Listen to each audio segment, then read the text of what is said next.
Well, that was another night to forget for Tottenham Hotspur, wasn't it? Absolutely incredible. I am stunned.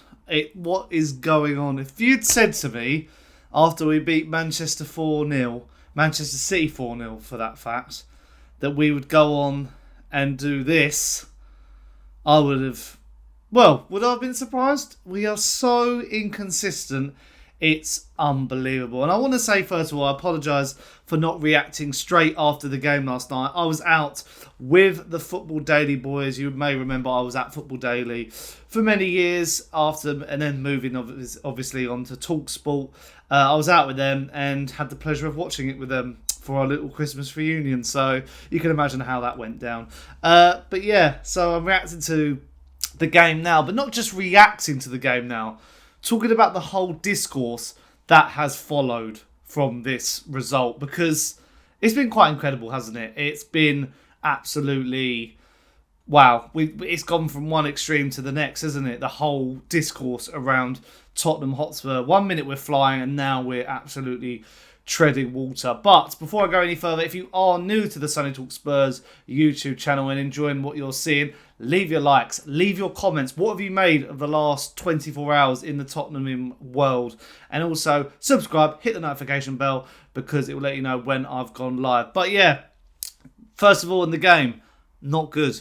Very, very poor once again. And hats off to Bournemouth. I feel like I'm just, you might as well have taken what I said against Ipswich, and this is it again, pretty much. Because it's just one of those things where I just can't get my head around it. It's, I've spoke about injuries, I've spoke about, the personnel and Ange Postecoglou's tactics and all that, but it's always more than that with Spurs, isn't it? There's always something, and we all know what that something is, which I'll get on to as the video goes on. But first of all, before I go any further, let's just show what has been happening over the last 24 hours when it comes to reaction and obviously that fan footage.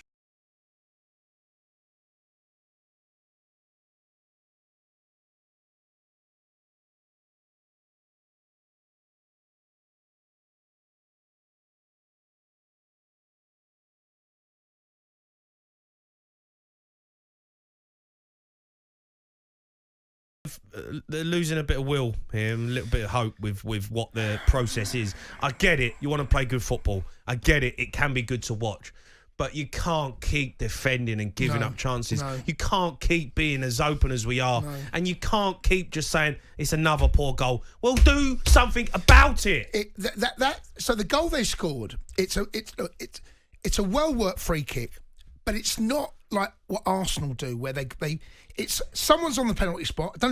Someone goes around the fast stick, heads the ball into an empty net. Right? It's a basic set piece. It's a free header, and it's a long ball to the back post. It's a basic set piece. Free header.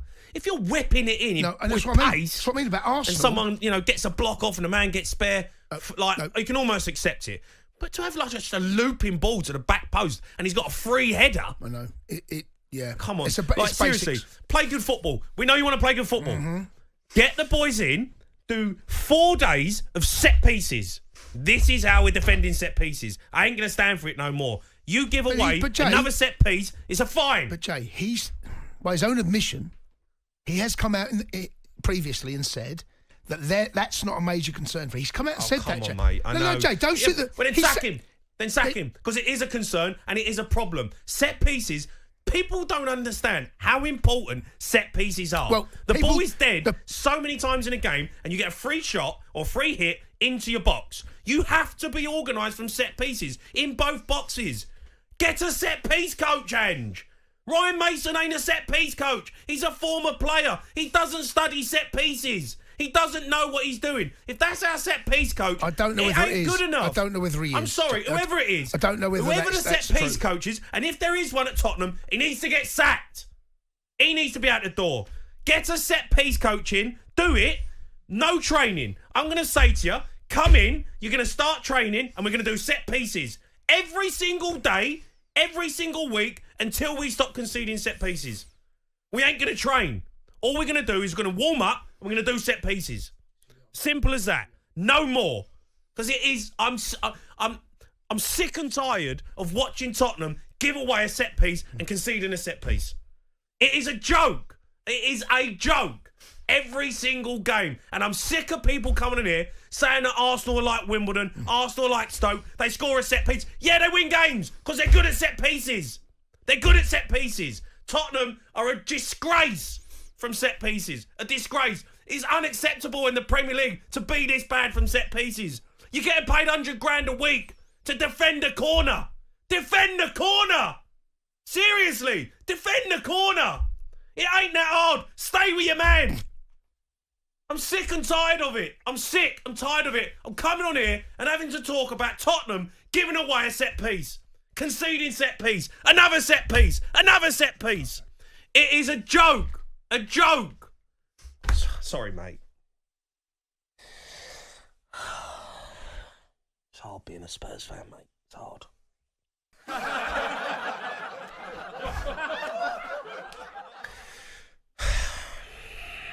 So you are, mate. God, shut up, mate. Honestly. So yeah, it's been one of those ones where you just gotta, when you're looking at it from afar as a Spurs fan, you're like, wow, how a cycle can go. And I was going to talk about the Bournemouth game, as I said, but it just is so much more than a Bournemouth result. It's just so much more than that. This is a football club that has been absolutely in disarray for 20 odd years, since I've been supporting them at least. And, on that Bournemouth result, hats off to Bournemouth, deserved it, fought more, could have won by more, towards the end. They should have, I can't remember the player, Ottawara, I think it was, skied about 5 efforts, but if he had more of conviction in front of goal, it could have been a lot worse. And, conceding from another set piece, lack of final ball, poor defending. It's just, it's the same rhetoric. And a lot of you will know, who are regular subscribers and watchers, I'm a massive fan of Ange Postecoglou. Huge fan of Ange Postecoglou. I'm still Ange in. So people will question that. Why are you Ange in? And I'll tell you why I'm Ange in. It's because it's not all down to Ange. Ange has his issues. Let's make that clear. I'm not saying he's perfect, but I still think he's the perfect person for Tottenham, because if you look at what's come before him, we had defensive coaches that conceded 60 odd goals every year. That didn't work. Like, until stuff changes in the hierarchy at the top of Tottenham, nothing will change. And I see people saying, like, bring in Thomas Frank or Iraola. It will be the same outcome. It will be exactly the same outcome as Ange Postecoglou. I applauded the summer window. I thought it was quite good, but it was not enough. It was not enough in the end. We needed more. We always need more. We never fulfill our potential. We will constantly be treading water, and that all comes from Daniel Levy. The way that Tottenham is run like a business, and I've applauded how he's been able to get these revenue streams, but it's not going back into the club. Whether it's concerts or Formula One go-karting tracks or NFL, it's not. It's never going to change unless we get a new owner, whether it be Jerry Jones from the Dallas Cowboys or Amanda Staveley or something like that. Daniel Levy hasn't changed in 20 years. He's not going to change in the next 20 years. Simple as that. And it comes down to that. I believe you should not be airing your frustration always at the players or the manager. It should always be at Daniel Levy. He is the reason we are where we are. Ange Postecoglou has been performing miracles with what he's been given, I think, sometimes, and don't get me wrong, I think the team can be good. We've seen they can be good, but it's never enough. We've now got Ben Davies injured, the back line's decimated, we can't rotate. It's just really poor. It's really poor, and as I say, it comes from the top. It will always be coming from the top, and inconsistency is, due to not being able to rotate, because we want to play this style of football. Spurs fans wanted attacking football back, but when we're not able to rotate and play our best players, this is what happens. So it is very, very frustrating. It's annoying, and as I say, I will critique Ange because I don't think he's all perfect. Substitutions have been questionable, dropping Son questionable. set pieces questionable. There has to be some sort of change. There's not many teams who can go and beat. I know Manchester City are in a poor run of form, but can beat the better teams and then lose to the lesser teams. But then that's is that being disrespectful to Bournemouth and Palace and Ipswich and Fulham? Because they're up on the trajectory. Some of them are higher than us at the moment, but it is just a really weird situation. I've seen a lot of people talking over the last 24 hours, a lot of Ange out talk on Twitter, but I don't know how reliable some of it is. I mean, you see the likes of InvertTheWing, who are not even Spurs fans, wanting Thomas Frank. I mean, take that with a pinch of salt. Some creators who are all Levy haters anyway will just go at Ange and want change. But I don't see any solutions. I just don't see much, I don't see the point. We've decided to go from one extreme to the next. So we went for, we had Poch and we did all that. And that was a project. That came to an end because he didn't get backed or whatever. We then brought in winning coaches, Mourinho and Conte. They couldn't do it. They weren't given what they needed. Ange has been given a little bit more because it is more of a project and a rebuild, but he's still not being backed fully. And you can tell in his frustration in his post-match press conference. There are hints of frustration, and you might as well watch it now. Yeah, no, very disappointing. Started the game well, and we kind of started the game the way we wanted to, and sort of started controlling it. But we give away a really poor goal, and that allows the opposition then to, it's a difficult place to come to anyway, but then it allows them to sit back and they can play the football they want, counter attack, and we've got to open up, and it's just. Disappointing and not good enough because it's not something that's a one-off. We've done that now 3 or 4 times and we've paid a price for it. You come away from home, you've had 66% of the ball, but only 4 shots on target. Is that a collective team issue, or is that a front 3 problem? Can you put your finger on why perhaps you're not testing the goalkeeper? Well, today we didn't, but like I said, I mean, we started the game well, but football's a game where you try and control it and dictate it to play the way you want to, but when you give goals away like we did tonight, and we've done that consistently, not just from set pieces but just in general this year, it just gives the opportunity then for the opposition to, particularly a team like Bournemouth, to then play on the counter attack, which is what they want to do, and we've got to open up, and they can sit back. So just really disappointing that it's happened again, and something for me to sort of mull over and do something about. There was a moment after the game when you were clapping the fans where you walked over and were talking to a small group of them. Can you just tell us what was being said, because it looked quite animated? They're disappointed, rightly so, and they gave me some direct feedback, which I guess is taken on board. What was the direct feedback? Yeah, probably not for here, mate. And how much of it's just tiredness? Just you look like you're getting increasingly tired match by match. I don't know, but again, though, we need to be better in the way we deal with certain things. And as I said, when you're coming to a place like Bournemouth, the one thing you do know, it's going to be a tough game with the conditions and the way they play to sort of keep under control for the whole time. But I thought we started so well. To give them a goal is just, like I said, it's madness from us that we. Like I said, not just because it's a set piece, but we've done that on a number of occasions this year with, balls arriving in the box, and we're paying a big price for it. What about Ben Davies? How is he, and how much of a blow is that if he can't play the next game? Yeah, it looks like he's done his hamstring, and look, him and Rado have played every game. It's the one position we can't sort of rotate, and, we'll obviously be out for a period of time now. We'll just have to wait and see how long it is, but... it's kind of the consequence of us sort of having the squad we have at the moment. Commiserations after that one's sixth league defeat. Now, what do you put the lack of consistency down? Well, as I said, we just don't have this kind of real understanding of, game state to know that, just because we've started a game of football well, to not allow the opposition, the opportunity to then sort of turn the tide and play the game on their terms. And, I think, we've come from behind often and it's something that kind of we've done really well.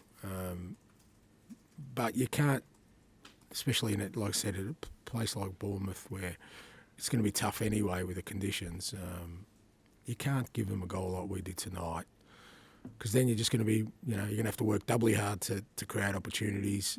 They're going to get more opportunities because we're going to have to open up, and it turns into a game that is almost impossible then for us to control.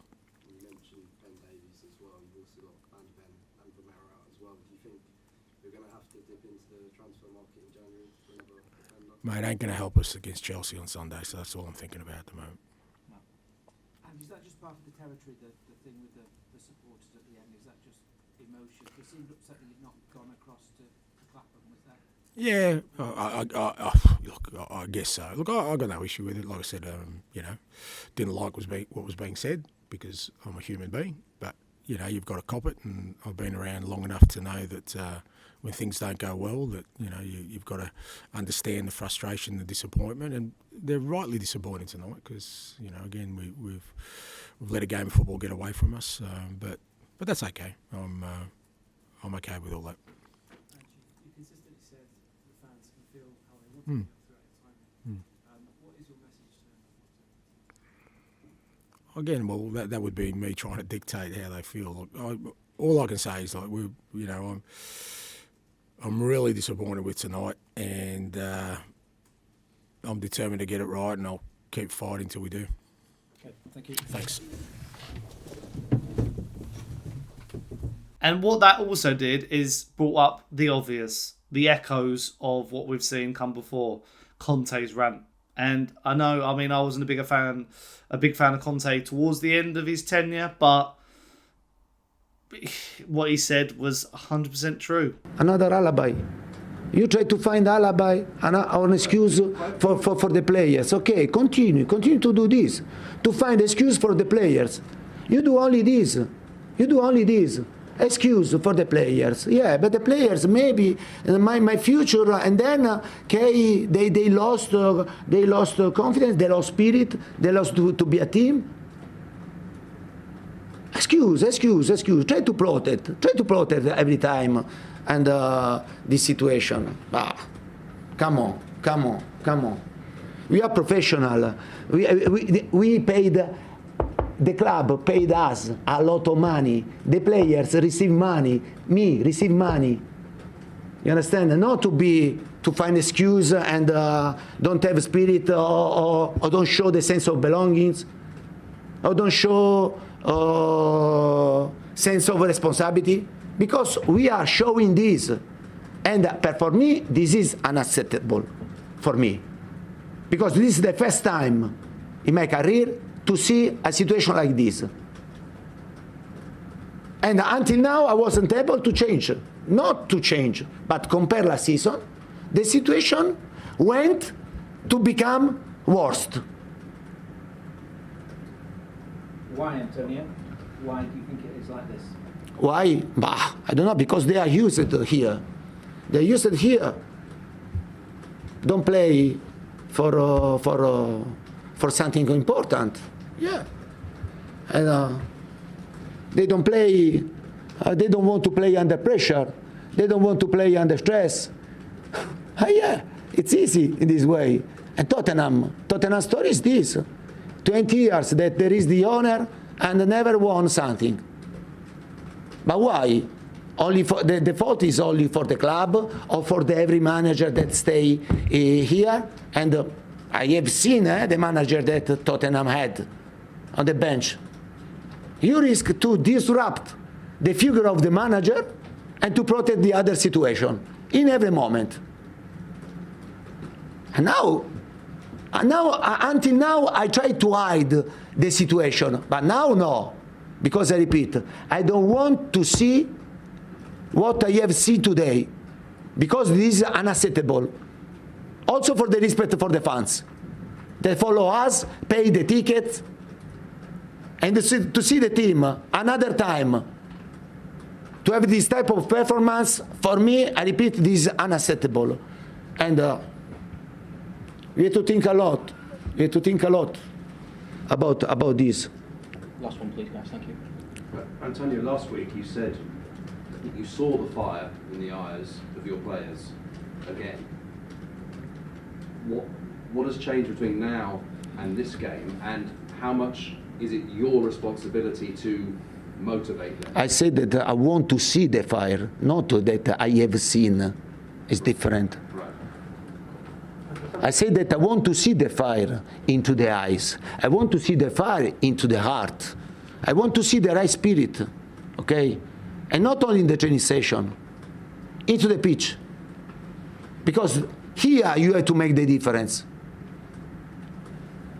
And I'm not seeing this, and until now, I try to hide the situation. But now, there are 10 games to go, and something thinks that we can fight. We can fight for what? With this spirit, with this attitude, with this commitment. For what? For the 7th, 8th place, 9th place? I'm not used to this position. I'm really upset. And everybody has to take the responsibility, not only the club, not only the manager, the staff. The player has to be involved in this situation. Because it's time to change the situation if Tottenham wants to change. If they want to continue in this way, they can change manager, a lot of manager, but the situation cannot change, believe me. Thank you very much. Thank you. Thanks, everyone. So yeah, that's my thoughts on it really. More about the overall picture. Because I've been positive. I'm a really positive... I like to think I'm a positive Spurs fan. I see it from both sides. The players did not show fight yesterday. The manager was not good enough yesterday. But I still think it all trickles down. And when they pull a result out like Man City, that's nothing to do with Levy. That's the players showing what they can be capable of. I still have faith in Ange. Still have faith in the players. But I'm worried for Chelsea. God knows how that could end. But yeah, if you have enjoyed the video, leave your likes, comments, subscribe, hit the notification bell. Until next time, I'll see you guys later. Ciao.